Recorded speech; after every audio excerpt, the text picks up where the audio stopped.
Well, hello, folks, and welcome to the Dieter Melhorn Fishing Podcast. Hope you're having a good day, whatever day it is that you happen to be out on the water. Today, we're going to talk about planer boards. I've had a bunch of questions about these things for some reason. We're going to go into some of these little nuanced questions here in a second, but I want to thank everybody that's a regular viewer of the video podcast that is on YouTube, and the folks that listen to the audio version of it. I appreciate your taking the time to watch it, check it out. Follow me and all that kind of stuff. One quick thing I want to point out to people is that I get questions a lot of times about gear and what I'm using, and many times there are links directly underneath the video description down in the comment section or down in the description section where you can click on a link that'll take you to that particular piece of equipment. If not, scroll on down there in the description section and there's links to all the stuff that I use that you can check out if you're interested in getting that stuff. So I know some people ask about that. I know part of the reason for doing this podcast is, I get a lot of new people that stumble across this channel, and the 100,000 subscribers that are not the only people that are watching the channel. There are a lot of people that stumble on here for the first time, and I think that's what's led to this influx of questions recently about what are those things that are on the end of your line in the water. And those of you that watch the channel regularly and watch the on the water fishing content know that those are planer boards. And I'm going to go into a little detail about how they work, what they are, and what they do, and some really good tips on using them. Now, normally this is something, and I've got videos that show all of this stuff visually.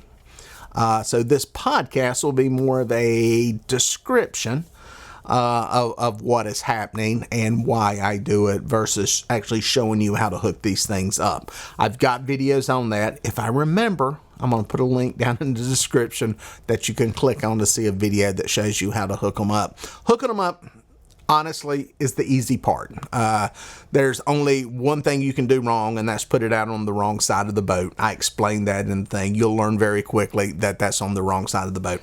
The bottom line is on the planer boards that I use, which are BCAT planer boards, is always have the pointed end, like the pointed end on an arrow, the pointed end on a bullet, the pointed end on a boat, facing forward. That's kind of the easy, quick little thing on that. But the actual putting them on is the easy part.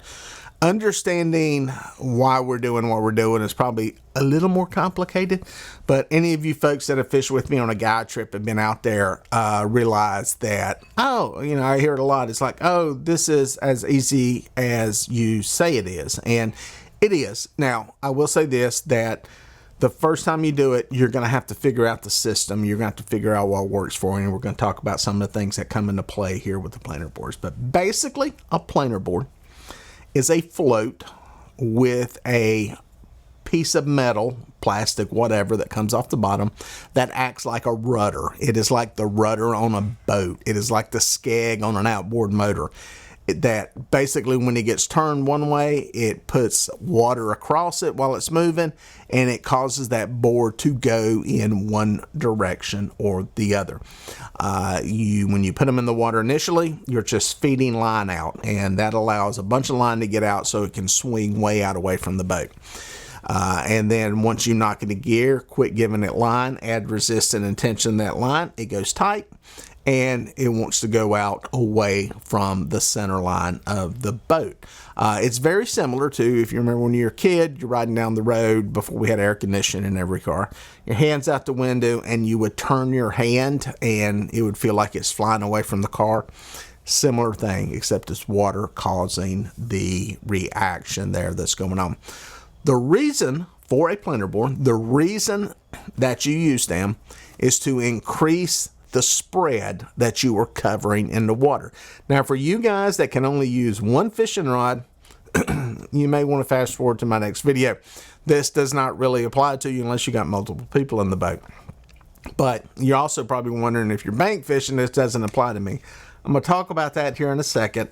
There's some stuff there because I get questions about that all the time. I'm going to make a note so I don't forget to talk about that. You can use some bank fishing, but I've got some warnings there. But it's to increase the spread. You go from basically having about maybe a 20-foot spread in a boat Maybe, you know, I mean, if you figure the width of a boat, 8 feet, you got a 7-foot rod sticking off of there. I mean, you know, you're going to be maybe 20, 24 feet, somewhere there's the amount of water that you're covering as you're moving through the water. At planer boards, it could be 60, 70 feet, depending on how far you let them swim out away from the boat and how many you put out there. A lot of people ask, how many can you run? Well, you can run as many as you want to deal with. I have seen people run 8 of them before. I run 2 on each side for a total of 4, and then 2 lines straight out the back. I have run 8 lines before with 3 on each side and 2 straight out the back. Obviously, more baits in the water. Theoretically, you're going to catch more fish. It can also create more problems, but that's a whole nother discussion. Again, the whole point is to increase the spread. Now, a lot of people wonder, where are the baits at? Well, for me, I use the Santee rig. My baits are all the way on the bottom. It's the reason I use planer boards that are as large as they are. I need a heavier board, more flotation, to pull a bait with a 2 to 3 ounce sinker that is dragging on the bottom and keep it spread out. So that's why it takes these larger boards to do it. You can use suspended baits. You can put a suspended bait out underneath there, put a 2 ounce sinker on it, suspend it halfway down the water column, and go that route. You can free line off the back of these planer boards. There's a lot of variations and a lot of different ways to fish them. This is just how I fish it, where I am fishing at, in the conditions that I fish, and what's comfortable for me. It's going to vary for different folks. You know, you have different situations. There are some lakes around here fish get suspended in. Having baits suspended 20 feet down is probably a much better option than it is having them dragging on the bottom. So, again, depending on where you're at, depending on what's going on, adjust that to how you're fishing and where you're fishing at. The bottom line is the planer board just basically increases your spread of lines that you have out in the water. Now, obviously, I say obviously, a lot of people don't realize this, but it may not be that obvious because I've gotten these questions. And by the way, I love these questions I get from folks because there's a lot of things we take for granted, guys like myself that do this, you know, on a regular daily basis. You know, we're out there working as a guide, and we take for granted people just get that. Here's one of the things: the boat has to be moving for this to work. This is something to where you are trolling. You can do it, you know, in a technical sense, drifting with the wind, but the boat has to be moving. My ideal speed with the boards I use and the rigs I use is around 0.4 to about 0.6, somewhere in that spot. I can do it slower. I can do it faster. One thing that will help you go at a slower speed and get your boards out better is if you are trolling into the wind. I did not used to do this. Most of the time I was going with the wind. I was running a smaller trolling motor, and it was a 12-volt battery in there. I guess it's 50 pounds of thrust. It was a smaller motor, and I was usually going with the wind. A lot of times in heavy, and I still do it in heavy winds, I'm drifting with the wind in a drift sock. But now I've got a 24-volt motor on my boat, and it's got an Epic battery on it, EPOCH, lithium battery, 24-volt, one piece, provides me all the power I need so that I can troll into the wind. The advantage of going into the wind trolling is that generally your boards will spread out better, easier, and wider. You don't get as much wind effect on them in a negative way. And it gives you a little more boat control there with what's going on with the way you're turning. Now, you know, there is a limit to how much wind you control into unless you're running a really large 36-volt motor and you're wanting to get beat to death. But, you know, you're going to figure that out on your boat, and that's going to vary with your boat and the size of your trolling motor. Again, one of the little nuanced individual things that you kind of have to figure out yourself when you get out there. All boats are going to fish a little different. They're going to troll a little different. But the bottom line is to use the planer boards effectively, the boat has to be moving. Trolling into the wind, the simplest, easiest way. If you are trolling in a river system, there is a way to use planer boards in a river. Most of the stuff I'm doing is using in a lake. There's a way to use it in a constant flowing river system. Trolling into the current will generally give you a wider spread because of the current is helping to pull the boards out wider. Now, some people don't like fishing this way. They would prefer to fish with the current and let, flow with the current. There's a technique there to where you can basically have the bow into the current, have the boards out, and let the boats use the trolling motor to slowly drift backwards. That's going to be more of a finesse game. That's graduate level, planer board drifting type stuff. And, that's where you start getting into the bottom bouncing rod in the hand, may be a more effective way to go. For what I do, what you see me doing on the water, I am on reservoirs. I am trolling using a motor, sometimes using the just a drift sock and drifting with the wind. And that is how I'm covering water where I am fishing. So, again, little nuances for different people and how they're fishing are all going to vary. So, one thing about bank fishing, I did get a question about people doing this from the bank. You can use a planer board on the bank. My concern there is if you get snagged up, there's a good chance you could lose your planer board. Now, with the planer boards I use, they have a ratcheting locking mechanism clip that bites down onto the line very hard. A lot of times I can break it loose at the rig and the board stays attached. Sometimes it doesn't. Probably 20% of the time it does, and I have to go back and get the board. But most of the time it stays attached.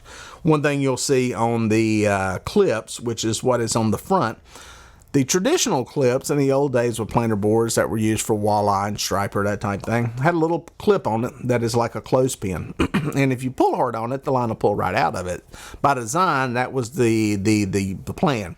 You set the hook, boom, clip pops loose, the board goes down the line, you reel the fish in. With the boards I have, they have a more of a ratchet type, a lever action type clip that really bites down onto the line. That's why you see me pull the boards off at the boat. To that point, you don't have to do what I do at the boat. I do that mainly because I'm by myself filming. For most people, they undo the clip, it slides down the line. I personally hate having that board flailing around out there. It's why I've got a technique for getting the board off. Now, this works really, really good when I'm on the boat or on a guide trip. I can get the board off of there and we never lose any tension on the rod. Doing it alone, you got to be a little more meticulous doing that. You figure that out for you and how you're fishing and what works. But you can just undo the clip and it'll slide right down the line because of when you watch the video on how to put these boards on, you'll know that there is a snap on the back that attaches it to the line so it can freely slide up and down it. That's something you can kind of figure out yourself and figure out what works for you and what you're comfortable with. But yeah, for bank fishing, they will work. They will work anchored. That's another question I get. Can you use these things when you're anchored? Yes, you can. I played around with that some, putting baits out suspended in current. You're anchored up. You got some pretty good current. You can swim those boards right outside the boat. You let them go back, knock them in gear. They will plane out into the current. It's another technique for, getting baits out there, getting a good spread so current doesn't sweep them into a pile. That's going to vary how effective that is on how much current you have, how much weight you have to use, and just, how that board's going to pull. It's something you're going to have to play around with and experiment with. So the bottom line is that the planer board is a very effective tool. I do think it's more for boat fishing, to be perfectly honest, but it's a very effective tool to increase the spread of water that you're covering if you're a fisherman in a boat that is moving and covering water. So hopefully that answers a bunch of the questions that people have had about these boards and what they are and what those long square rectangular things are on my line. Hopefully it clears some of that stuff up. I appreciate y'all's questions because again, a lot of stuff we take for granted, a lot of stuff, all this stuff I've said in videos, but if you're new to the channel, you've not seen those videos, and try to keep that in mind. Obviously, in every video I do, I don't have time to explain every single thing that's ever been done and everything you need to do, but it's where these questions come in, and it's something we can revisit. Don't mind doing it because there's a lot of new viewers. I think When I look at the analytics on my videos, I want to say about 70% of the people that view the video are not subscribed to the channel. So, you know, there's a lot of people that just come across these videos, and it's why a lot of this stuff gets revisited. And every time I do a new video, there's a little nugget of something in there that's like, oh God, somebody will be like, I didn't realize that. I watched the videos on planer boards, but I never realized that. I watched the videos on bait, but I never heard that or never paid attention to it. So don't mind it. Love the questions. Feel free to put them in the comments. Any feedback you want to give, put it in the comments. And anytime you have a question, just send it to me, email it to me. There's a link down there where you can email me and get the info out to me. And always contact section on DieterMelhornFishing.com on my website. So appreciate you guys watching and listening. We'll catch you out on the water.